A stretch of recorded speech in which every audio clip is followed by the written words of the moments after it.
തദ്ദേശ തെരഞ്ഞെടുപ്പിലെ UDF ജമാഅത്തെ ഇസ്ലാമി കൂട്ടുകെട്ടിൽ രൂക്ഷ വിമർശനവുമായി സമസ്ത യുവജന വിഭാഗം നേതാവ് ഹമീദ് ഫൈസി അമ്പലക്കടവ്. മതരാഷ്ട്രവാദത്തിൽ നിന്ന് ജമാഅത്തെ ഇസ്ലാമി പിന്നോട്ടു പോയിട്ടില്ല. ചിലർ ജമാഅത്തെ ഇസ്ലാമിയുമായി ബന്ധമുണ്ടാക്കാൻ ശ്രമിക്കുന്നതാണ് സമസ്തയിലെ പ്രശ്നങ്ങൾക്ക് കാരണമെന്നും SYS സംസ്ഥാന വർക്കിംഗ് സെക്രട്ടറി ഫൈസി അമ്പലക്കടവ് പറഞ്ഞു. UDFന് വെൽഫെയർ പാർട്ടിയുമായി പലയിടങ്ങളിലും ബന്ധമുണ്ട്. അത് പരസ്യമായതോടുകൂടെ വലിയ വിമർശനങ്ങൾക്കും ഇടയാക്കുന്നുണ്ട്. നമുക്കൊപ്പം SYSന്റെ സംസ്ഥാന വർക്കിംഗ് സെക്രട്ടറി ഹമീദ് ഫൈസി അമ്പലക്കടവുകയാണ്. ജമാഅത്തെ ഇസ്ലാമി വെൽഫെയർ പാർട്ടി കൂട്ടുകെട്ടുമായി ബന്ധപ്പെട്ട് വലിയ വിമർശനങ്ങൾ ഉയരുന്നുണ്ട്. അവരുടെ രാഷ്ട്രീയ നിലപാട്, പ്രത്യേകിച്ചും മതരാഷ്ട്രവാദം ഉൾപ്പെടെ അത്തരം കാര്യങ്ങളൊക്കെ വീണ്ടും ചർച്ചയാകുകയാണ്.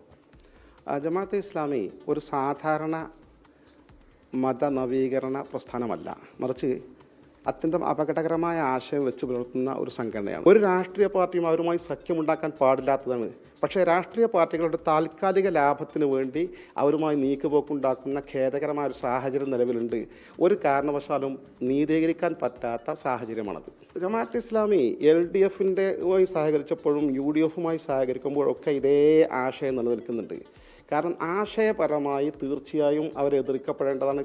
പക്ഷേ വോട്ടിന് വേണ്ടിയിട്ടാണെങ്കിൽ പോലും അവരെ മാറ്റി നിർത്താൻ ഈ പ്രധാനപ്പെട്ട പാർട്ടികളൊന്നും തയ്യാറില്ല എന്നുള്ളതും യാഥാർത്ഥ്യമാണ്. അവരിപ്പോൾ മുന്നണിയുടെ ഭാഗമായി അല്ലെങ്കിൽ രഹസ്യധാരണയുടെ ഭാഗമായിട്ടൊക്കെ അങ്ങോട്ടും ഇങ്ങോട്ടുമൊക്കെ പിന്തുണയ്ക്കുന്നുണ്ട്.